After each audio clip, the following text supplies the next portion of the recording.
Jalen? Yeah, you know, we had him out there yesterday, ran him around. We had to shut him down halfway through, so a little bit of a recovery day today, and then we're going to take a look at him again tomorrow to see what his status will be for the game. A little bit of a setback then? Yeah. Is that something he's dealt with previously at Holy Cross, Dave? I don't know that for sure. It's not something that he was dealing with while he was here, so it just popped up during the bye week, and then you know, pushed him a little bit yesterday, and then we had to shut him back down today. So we're going to evaluate him again tomorrow and see where we're at. How challenging has that been to the receiving game?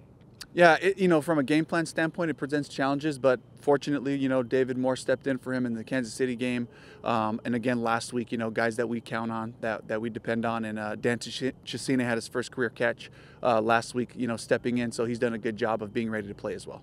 Sometimes when you have veterans, you know, you can go through a week of practice without them being out there and still feel confident putting them in a game.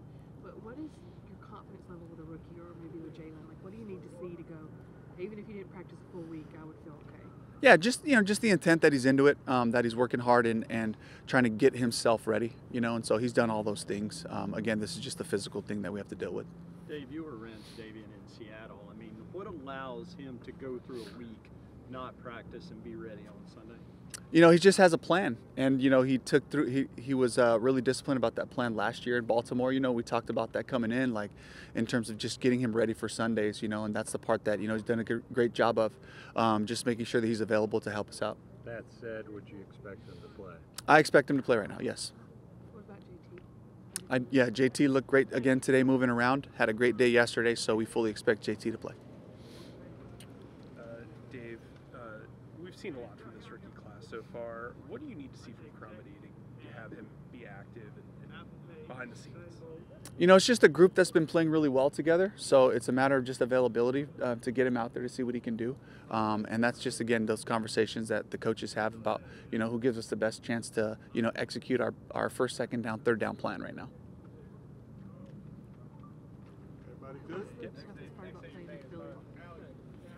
About playing in Philly? Oh, it's a great environment. You know, the fans are ornery, they're loud. You know, they'll talk to you. You know, all those things, and so it just requires us to keep the focus about us, knowing we're all we got. You know, on the sideline, we're together, we're working through things, and but again, a lot of our guys like that too, because it just creates a great competitive environment. You know, the feel of it and all that. You know, when you have success and you make plays, you know, it's cool. I've been there a couple of times over the 15 years I've been in the NFL, and it's always a blast to play there, just because of that environment. You've been there kind of at the height of like playoff, like I think it was 2019.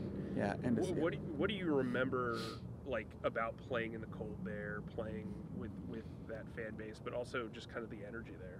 The cold is fine. You know, I think sometimes the wind can be a factor. Just depends on what the day is like, you know, so we got to keep our eyes on the forecast there, and then all the things I talked about from an environmental standpoint. You know, it really does feel electric in the stadium, and it's a good thing. You know, it calls something on you, you know, as a team to go in there and to say, okay, look, this is good energy right here. This is a great fan base. You know, can we come in and execute and do the things that we're counting on, regardless of the place, regardless of all the other things that are happening.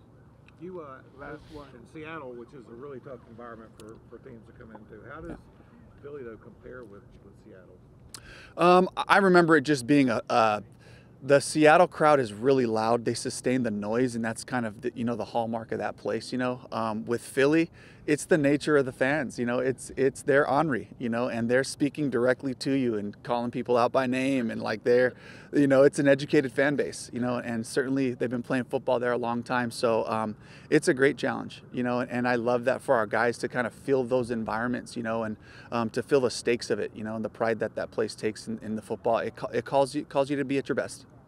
I'm sorry I got here late. Today, do you think he'll be playing? Or? Yes. Mm-hmm. Ornery seems like about as nice a word as anybody's ever used to describe that group. Yeah, hey, I mean I guess that's how I classify it right there. There's more colorful words you can say, but it's a great place to play. Do you judge coworkers who wear shorts on days like today? Toughness, grit, you know, commitment to staying the same, you know. You gotta stay the same. That's right.